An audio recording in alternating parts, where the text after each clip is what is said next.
nuestros mensajes que están siendo subidos cada jueves en nuestro canal de YouTube. Ahí puedes escuchar los mensajes que estamos compartiendo aquí los domingos. Entonces, ¿estamos listos, Beto? Sí, estamos listos. Eso es todo. Pues comenzamos. Yo quiero hoy compartirte un mensaje y, pues sí, ni modo que qué, ¿verdad? Pues, ni modo que qué me vaya a compartir, pastor. No, quiero leer primero. Es que ya quería decirte el título, pero ya me están saludando. Hola, Dios les bendiga. Ya me revolví. Chicos de secundaria pueden salir a tomar su clase, que Nacho y Jesse ahí está listo. Todos los chicos de secundaria pueden salir a tomar la clase para prejus. Esos prejus, ¿verdad? Híjole, son tremendos, ¿verdad? No, son una gran bendición y pues sabemos que Dios va a bendecir también sus vidas. Pero bueno, los que nos quedamos aquí, estamos listos. Yo quiero leerte el día de hoy Juan capítulo 3. El Evangelio de Juan capítulo 3. Voy a leer algunos versos que van a salir en pantalla. Dice el verso número 1: había un hombre llamado Nicodemo, un líder religioso judío de los fariseos. Una noche fue a hablar con Jesús. Rabí, le dijo: todos sabemos que Dios te ha enviado para enseñarnos. Las señales milagrosas que haces son la prueba de que Dios está contigo. Jesús le respondió: te digo la verdad, a menos que nazcas de nuevo no puedes ver el reino de Dios. ¿Qué quieres decir?, exclamó Nicodemo. ¿Cómo puede un hombre mayor volver al vientre de su madre y nacer de nuevo? Jesús le contestó: te digo la verdad, nadie puede entrar en el reino de Dios si no nace de agua y del Espíritu. El ser humano solo puede reproducir la vida humana, pero la vida espiritual nace del Espíritu Santo. Así que no te sorprendas cuando digo: tienen que nacer de nuevo. El viento sopla hacia donde quiere, de la misma manera que oyes el viento, pero no sabes de dónde viene ni a dónde va. Tampoco puedes explicar cómo las personas nacen del Espíritu. ¿Cómo es posible todo eso?, preguntó Nicodemo. Jesús le contestó: tú eres un respetado maestro judío y aún no entiendes estas cosas. Te aseguro que les contamos lo que sabemos y hemos visto, y ustedes todavía se niegan a creer nuestro testimonio. Ahora bien, si no me creen cuando les hablo de cosas terrenales, ¿cómo creerán si les hablo de cosas celestiales? Nadie jamás fue al cielo y regresó, pero el Hijo del Hombre bajó del cielo. Y así como Moisés levantó la serpiente de bronce en un poste en el desierto, así deberá ser levantado el Hijo del Hombre, para que todo el que crea en él tenga vida eterna. Pues Dios amó tanto al mundo que dio a su único Hijo, para que todo el que crea en él no se pierda, sino que tenga vida eterna. Amén. Yo he titulado este mensaje: la apariencia perfecta. La apariencia perfecta. Y no sé cuántos de ustedes han vivido o han conocido a alguien que viva bajo la apariencia.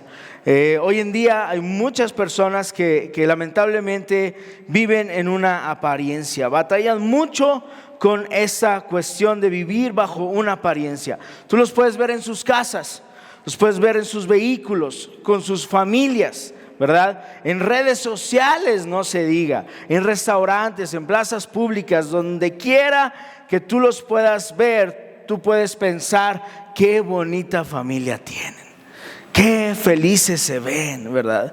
Qué padre, me gustaría vivir como ellos. Y hasta cierto punto son familias o personas que tienen una vida envidiable. Sin embargo, en muchos casos todo es una simple apariencia. Es decir, aparentar estar bien cuando no lo están. Aparentan un mundo de felicidad cuando por dentro saben perfectamente que algo no anda bien, que sin duda algo sigue haciendo falta, que aun cuando hay lujos, cuando hay comodidades, cuando hay familias, cuando hay amigos, cuando la sociedad puede brindarte incluso un cierto prestigio, la realidad es que algo sigue haciendo falta. Y sabes, Las personas, todos aquí sabemos cuando algo hace falta. ¿Te has dado cuenta de eso? O sea, la apariencia es hacia afuera, pero la persona y nosotros sabemos cuando algo nos hace falta. Cuando algo como que no checa, ¿verdad? Como dices, híjole, pues sí, ¿verdad? Tengo una esposa, tengo unos hijos hermosos, tengo un trabajo estable, voy a la iglesia, pero algo me hace falta. Como que nomás no encuentro esa chispa o esa alegría o ese gozo o esa paz. Algo me está haciendo falta. Y quizá no somos las personas más malas de este mundo, ¿verdad? Quizá no hacemos cosas de las más detestables, ¿verdad? Que quizá otros hagan, pero sabemos que algo no anda bien. Y no me malentienda, ¿verdad? No vengo aquí a juzgar y a señalar, sino la verdad es que yo muchas veces me he sentido así también. Desde mi plataforma, mucha gente piensa, no, es que el pastor vive a todo dar. No, es que el pastor con su esposa, puro amor todo el día, no la conocen, ¿no? Aprovechando que no estaba. No es cierto. No, el pastor todo tiene su vida resuelta, pero no. La verdad es que hay momentos en que aun cuando yo pueda estar predicando un mensaje y ese mensaje pueda estar siendo de bendición para ustedes, yo me siento alejado de Dios más que ustedes quizá. ¿Verdad? Quizá yo digo, no hombre, estos vatos están más cerca que yo. Pero hay veces en que hemos animado a personas cuando ni siquiera ánimo tenemos para nosotros. Hay momentos en que he retado a otros a creer cuando a mí me está costando mucho trabajo creer. Y no es que engañe al hacer mi trabajo, sino más bien he entendido mi posición de mensajero. Solo soy el mensajero.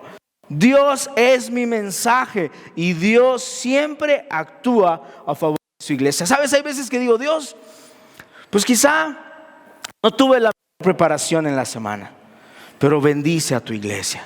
Ellos no tienen la culpa, ¿verdad? Quizá yo traigo muchos rollos en mi corazón o en mi mente. Quizá no tengo los mejores momentos en mi familia, pero Dios, haz algo con tu iglesia. No permitas que nadie se vaya de aquí sin ser bendecido, ¿sabes? Y entonces a veces también batallo con la apariencia. Claro, vengo, sonrío, ¿verdad? Y no, pues todo está bien. Y cuando el pastor, ¿cómo anda? Bien, gracias a Dios, ¿verdad? Decía un amigo de Oriente, le preguntábamos, ¿cómo estás? Y él decía, pues como esté. Y así todo, caray. Y decía, pues como esté, pastor, ¿o qué? ¿Me va a dar media hora para explicarle cómo estoy? Y no, pues mejor sí como estés, ¿verdad? Sí. Y así a veces todos, ¿verdad? Apariencia, apariencia y apariencia. El relato de Nicodemo nos muestra a un hombre que pudiera tener una apariencia perfecta. Imagínate nada más, judío, fariseo, rico, miembro del Sanedrín, todo un relevante de su época, miembro de la crema y nata judía, un mi rey de su época, relevante, bien vestido, guapetón. Y no obstante con todo esto, yo creo que Nicodemo sabía que algo le seguía haciendo falta. O sea, yo creo que Nicodemo era envidiado. Muchos decían, ay, yo quisiera ser como Nicodemo. Yo quisiera vivir dentro de la élite en que Nicodemo se mueve. Pero Nicodemo se le acerca a Jesús reconociendo que algo le sigue haciendo falta. Nicodemo representa a muchos y a muchas de hoy que quizá no son los más malos, que quizá no viven una vida de pecado desenfrenado, quizá no hay vicios, quizá no hay infidelidades, no hay depresiones. Incluso muchos pueden estar algo cerca de Jesús y incluso muchos pueden tener ya años dentro de una iglesia o dentro de una esfera religiosa que esta provee cierto cuidado, pero que algo sigue haciendo falta. Y el evangelio no era sencillo para Nicodemo. El evangelio era fácil para un endemoniado gadareno. Ese sí, se topó con el evangelio y dijo, de aquí soy, ¿verdad? El evangelio era fácil para la mujer sorprendida en adulterio. Ella también dijo el evangelio, de aquí soy, ¿verdad? El evangelio era fácil para Zaqueo, el cobrador de impuestos, aquel que robaba. Vio a Jesús, el evangelio se encontró con él y dijo: de aquí soy. Y sabes, el evangelio era más fácil para los ciegos, los cojos, la mujer del flujo de sangre. Pero para Nicodemo no resultaba sencillo el evangelio de Jesús. ¿Y por qué? Porque Nicodemo buscaba un maestro sin darse cuenta que lo que necesitaba era un Salvador. Nicodemo le dijo: sabemos que vienes de Dios, o sabemos que Dios está contigo. De alguna manera, y le dice: Rabí, enséñanos, ¿verdad? Pero Nicodemo buscaba un maestro, no un Salvador. El deseo externo de Nicodemo era seguir añadiendo conocimiento al ya conocimiento acumulado que él tenía sobre sus hombros. Pero en el fondo del corazón, Nicodemo ansiaba encontrarse con un Salvador. Nicodemo dice: sabemos que Dios te ha enviado. Pero yo creo que Jesús decía por dentro: en realidad no sabes nada. No sabes nada. Y hoy el evangelio a veces resulta difícil para una persona cuando aparentemente lleva una vida perfecta. O no digamos perfecta, sino estable, buena, cómoda, sin cosas tan manchadas como las de otras personas. Podrían decir: no, pues es que yo ahí estoy bien. No, Jesús y el evangelio es para los que están de plano en la calle, ¿verdad? Pero Jesús confrontó la apariencia de Nicodemo con una respuesta a una pregunta no hecha verbalmente, pero sí a un anhelo de corazón, cuando Jesús le dice: te digo la verdad, a menos que nazcas de nuevo, no podrás ver el reino de Dios. A menos que nazcas de nuevo, no podrás ver el reino de Dios. Este mensaje tiene la intención de llamar a nuestros corazones acerca de la importancia de nacer de nuevo y dejar a un lado las vidas de apariencia. No hay nada peor que un hombre y una mujer aparentemente bien, pero sin que hayan nacido de nuevo. ¿Has escuchado cuando alguien te quiere hablar de otra persona? Dice: no, pastor, él es muy bueno, en verdad. Mire, tiene una familia bien bonita. Y tiene un trabajo muy próspero, le va re bien, no tiene vicios, pastor. Es una persona súper sana, noble, atenta. Solo no conoce a Jesús, pero es muy buena. Y tú te quedas así de: válgame Dios. O sea, esa persona y el asesino están igual, perdidos delante de Dios. ¿Sí se entiende? Porque lo peor que nos puede pasar es, para una iglesia, es tener sillas ocupadas, pero no personas que nazcan de nuevo. Y somos una iglesia que queremos personas nacidas de nuevo y no solamente personas asistiendo a una iglesia. Por eso que hoy yo quiero compartirte 4 pasos para dar lugar, no, son 3, para dar lugar al nuevo nacimiento, a lo que se refiere Jesús en su charla con Nicodemo. Aplican para ti si es la primera vez que tienes contacto con una iglesia cristiana, pero también aplican para ti aunque tengas 20 años de estar congregándote dentro de una comunidad cristiana. Todos necesitamos nacer de nuevo, ¿verdad? Hay veces que nos convertimos hace años y vivimos ese fuego y esa pasión del nuevo amor, ¿verdad? Éramos radicales, éramos entregados, éramos fieles, ¿verdad? La palabra que leíamos se anidaba en nuestro corazón, era luz para nuestra vida, teníamos un entendimiento, teníamos revelación, vivíamos vidas sacrificadas, servíamos a los demás, éramos generosos, no le decíamos que no a Jesús ni a su iglesia. Pero a veces pasa el tiempo y nuestro corazón se vuelve a secar, se vuelve a marchitar y empezamos a morir otra vez a nuestra vida espiritual. Sabes, hoy necesitamos nacer de nuevo. Amén. Entonces, primer paso para nacer de nuevo y para obtener eso que nos sigue haciendo falta, necesitamos un arrepentimiento genuino. Un arrepentimiento genuino. ¿Sabes? El arrepentimiento se ha definido como un dolor verdadero por nuestra condición de pecado. Checa, no te estoy diciendo un dolor verdadero por drogarte, por asesinar, por serle infiel a tu pareja. No, estoy diciendo un dolor verdadero por mi condición de pecado. Porque todos tenemos una condición de pecado. Acompañado, no solo es el dolor verdadero por mi condición de pecado, por darme cuenta que le fallo a Dios, sino es acompañado por un sincero esfuerzo por abandonar esa vida de pecado. Es la convicción de culpabilidad producida por la aplicación de una ley divina al corazón, por el Espíritu Santo. Es sentir tanto dolor que uno deja de pecar. Y hay tres elementos que constituyen el arrepentimiento bíblico. Ahí es el elemento intelectual, el emocional y el práctico. Y te lo voy a describir a través de un ejemplo muy, muy sencillo.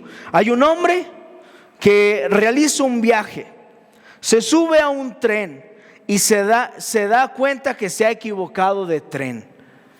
Ese es el conocimiento. Se da cuenta que se ha equivocado de tren. Se sube a este tren queriendo llegar a la Ciudad de México, pero se da cuenta que agarró para Zacatecas.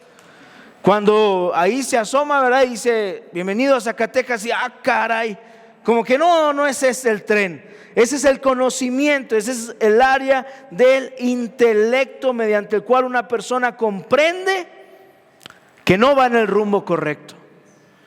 Y el elemento intelectual del arrepentimiento bíblico es cuando tú comprendes a través de la predicación de la palabra, a través de tu comunión con Dios, que no estás en buenas condiciones y en una correcta relación con Él. El Espíritu Santo te conmueve y te dice, hey, no estás en lo correcto.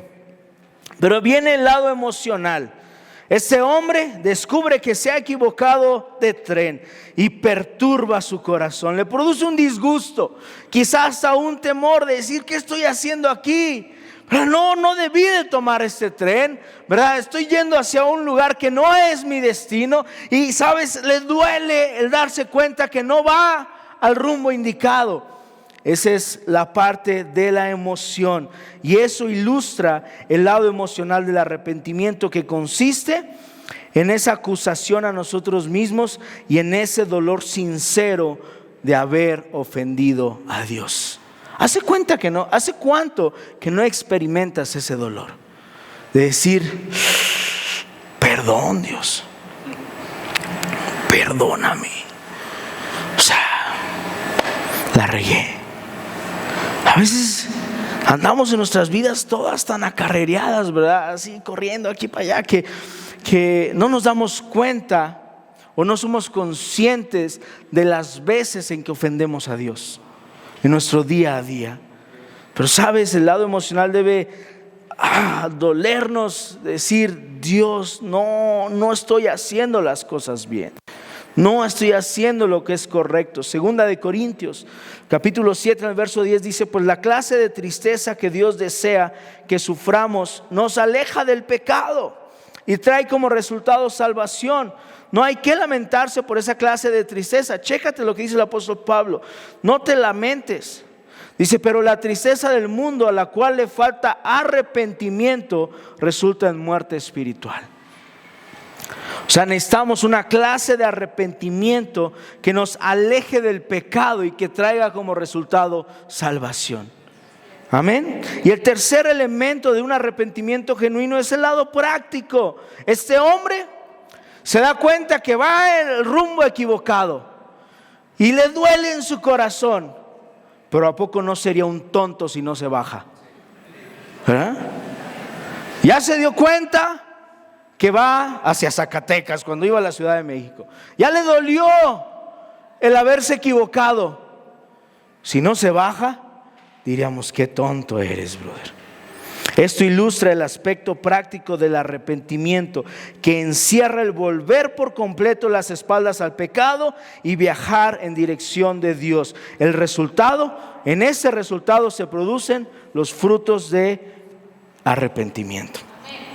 Mateo capítulo 3 en el verso 8 dice: demuestren con su forma de vivir que se han arrepentido de sus pecados y que han vuelto a Dios. Sabes, cuando tú quieres tener un nuevo nacimiento y cuando tú sientes que algo en tu vida no va bien, no basta conocer, no basta darse cuenta, porque muchos nos damos cuenta que no vamos en el camino correcto, que algo no anda bien. No basta sentirnos así como que ay, sí me duele, ay, quisiera una mejor vida espiritual. No basta eso, sino hay que tomar acciones. Hay que tomar acciones de decir: ¿sabes qué? Necesito doblar mis rodillas delante de Dios una vez más. Necesito rendirme delante de su cruz una vez más. Y necesito reconocer que algo no está yendo bien y que quiero ver a Jesús de nuevo, frente a frente. Amén. Entonces dale un aplauso fuerte a Jesús.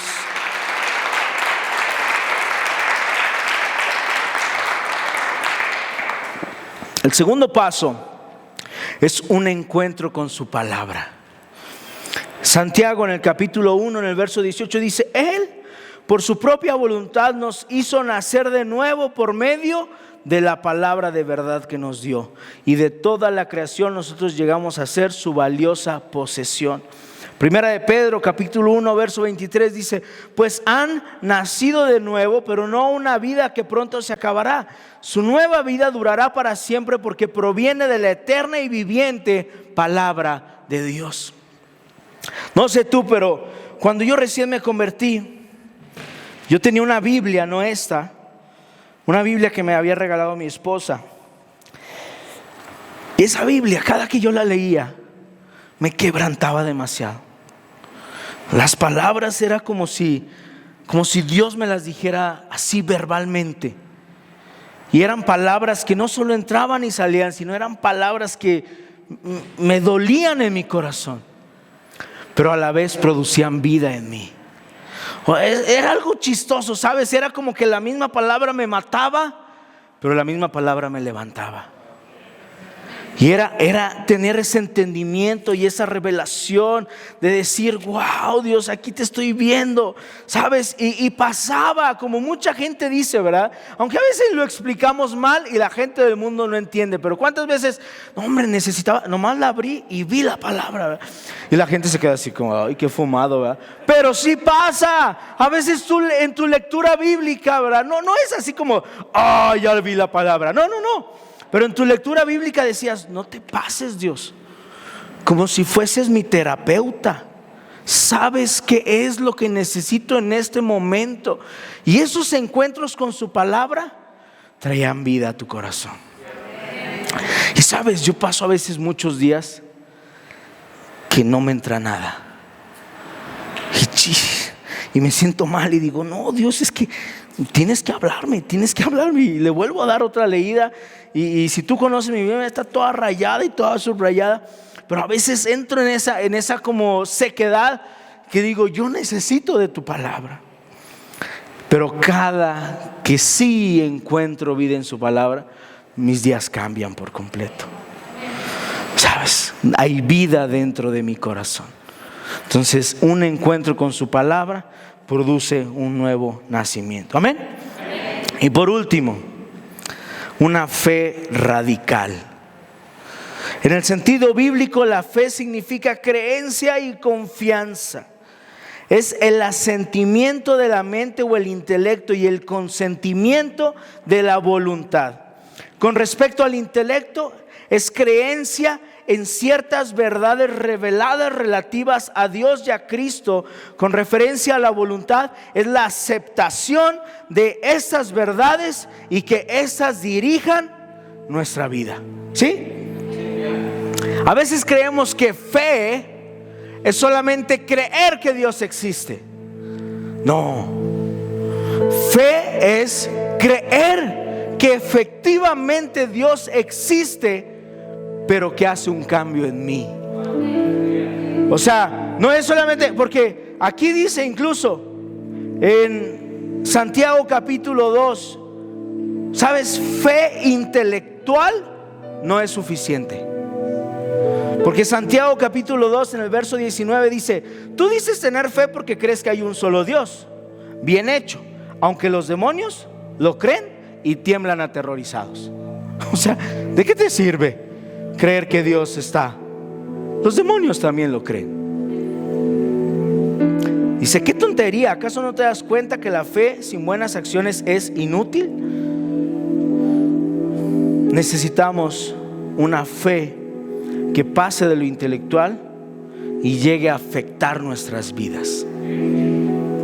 Decir: ok, sí entiendo que Dios existe. Sí quiero creer. Es leer y decir, o sea, son verdades bíblicas, lo creo. La palabra de Dios es la que creo que es la que debe regir mi vida, pero necesito ponerla en práctica. Necesito vivir bajo esa esfera de decir: yo no me gobierno solo. De decir: no es lo que yo piense, no es imitar la conducta de alguien, es aplicar personalmente las remas que Dios habla a tu vida. Que es el segundo punto. El encuentro con su palabra forman remas en tu vida. Remas son palabras hechas carne. Son palabras que se te quedan en tu corazón y que ahí van a estar. Y sabes, en los momentos más difíciles esas remas nacen y te recuerdan lo que Dios un día te habló. Y a veces tú dices: Dios, ay, qué fuerte está esta lectura, este versículo, esta palabra. Y quizá no le encuentres todo el sentido en ese momento, pero pasan un tiempo y viene la rema. Ay, Dios, en este momento tan difícil tú ya me habías hablado eso. Y es trasladarlo a la acción. Es trasladarlo a la acción. Entonces, para nacer de nuevo, arrepentimiento, un encuentro con su palabra y una fe radical. Traer, no solo creer, sino aplicar en mi corazón de manera personal, de manera individual. Deja que Dios, lo voy a decir así, deja que Dios destruya tu vida, porque Él la va a volver a construir. Pero tiene que destruirla. Y al decir tu vida es como Nicodemo. Nicodemo era un buen hombre, pero le faltaba lo más importante en la vida. Tuvo que... Y sabes, no se dice mucho de Nicodemo, pero Nicodemo, hay dos ocasiones posteriores. Una, delante del Sanedrín, defiende a Jesús y dice: ¿cómo vamos a juzgar a un hombre que no hemos escuchado? Y su segundo encuentro, él es el que pide la tumba para Jesús. Entonces chécate, Nicodemo se había convertido. Nicodemo había nacido de nuevo con ese encuentro con Jesús y con esa confrontación. Imagínate, él era un hombre sabio, estudioso, y de repente Jesús le dice: siendo estudioso, ¿no entiendes estas palabras? Como si Dios hoy te dijera: y así con tu apariencia sigues sin vida en tu corazón. Amén. Ponte de pie.